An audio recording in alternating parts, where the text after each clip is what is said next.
श्री काशीखंड कथासार अध्याय 73 दुर्गासूर वध भवानी मंदिर स्थापना नवरात्र महिमा।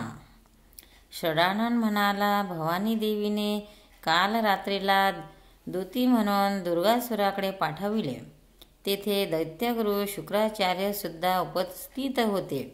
काल रात्री दुर्गासुरास म्हणाले, हे राजन, तू सर्व देवांना मुक्त कर व काशीनगरीत सोडून जा।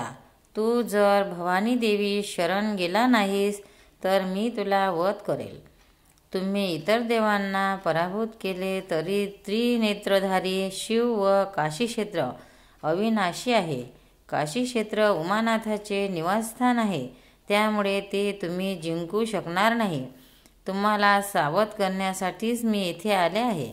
दुर्गासूर काल रात्रीस म्हणाला, मी त्या भवानी देवीस भीत नाही। मी अनेक महापराक्रमी राजांना पराभूत केले आहे। तिला माझा निरोप सांगा। हिम्मत असेल तर माझ्याशी युद्ध करायला ये, नाहीतर माझी दासी हो। काल रात्रीने भवानी देवीस हा निरोप सांगितला। तिला राग आला। तिने दुर्गासुरावर हल्ला केला। अनेक दैत्य सैन्यांना ठार मारले। दैत्यगुरु शुक्राचार्य मृत सैनिकांना जिवंत करीत होता।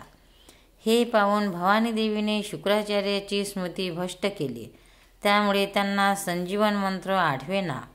अनेक दैत्यांना ठार करीत भवानी देवी दुर्गासुराजवळ आली।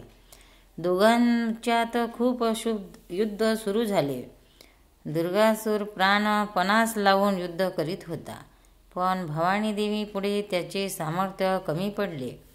भवानी देवीने दुर्गासुरास त्रिशूळाने कंठस्नान घातले।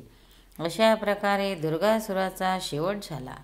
भवानी देवीने विजय मिळवलेल्याने सर्व देवतांनी आकाशातून पुष्पवृष्टी केली व भवानी देवी की जय, दुर्गासुर संहारक माता भवानी की जय असा जय जयकार केला।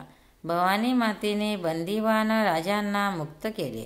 भवानी देवीच्या अतुलनीय पराक्रमामुळे महादेव प्रसन्न झाला।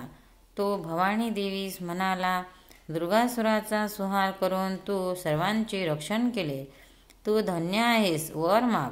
देवी म्हणाली, हे कैलासराणा, माझी तुमच्या ठाई अशीच भक्ती सदैव राहू दे। मला दुसरे काही नको।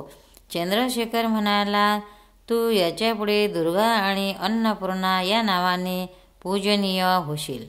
आश्विन मासातील पहिल्या 9 दिवसामध्ये तू अहोरात्र युद्ध केलेस व दुर्गासुरास यमसदनी पाठवलेस। या 9 दिवसांना पृथ्वीवरील लोक नवरात्र या नावाने ओळखतील। ते सतत 9 दिवस तुझी पूजा करतील। जी स्त्री या 9 दिवसामध्ये तुझी खणनारडाने ओटी भरेल, तिला अखंड सौभाग्य मिळेल।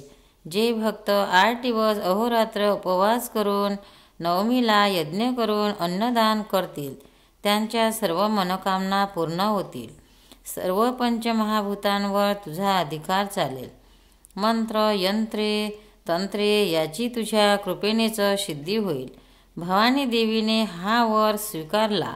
साक्षी विनायकाप्रमाणे नीलकंठाने दक्षिण मानस तीर्थाजवळ दुर्गा भवानीची स्थापना केली व त्यानंतर 33 करोड देवदेवतांनी स्तुती केली। देवीला नमन करून सर्व देव स्वस्थानी परतले। भक्तियुक्त अंतकरणाने हा अध्याय श्रवण केल्यास, पठण केल्यास भवानी देवीचे दिव्य दर्शन होऊन घरात नेहमी शुभ होईल। घरातील सर्वांना भरपूर दीर्घायुष्य मिळेल। नाभील कोणी रोगी असल्यास तो रोगमुक्त होईल। आज सुद्धा काशी क्षेत्रातील भवानी देवीची नवरात्रामध्ये पूजा होत असते। या चंडी मधुकैठव आरत प्रथमिनी, या महिषोन्मूलिनी, या धूम्रक्षण चंड मुंड मंथिनी, या रक्तबीजशिणी, शक्ती शुंभ निशुंभ दैत्यदालिनी, या सिद्धलक्ष्मी परा, या दुर्गा सा दुर्गा नवकोटी मूर्ती सहितात्मा पातु विश्वेश्वरी।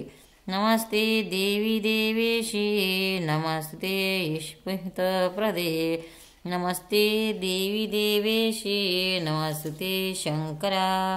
ये शंकर पार्वती पते हर हर महादेव। भक्तांनो, व्हिडिओ आवडल्यास व्हिडिओला लाईक करा, शेअर करा, सबस्क्राईब करा, तसेच बाजूला असलेल्या बेलवर क्लिक करा, म्हणजे याच्या पुढील सर्व व्हिडिओ तुम्हाला सर्वात आधी मिळत जातील। जय श्री कृष्ण।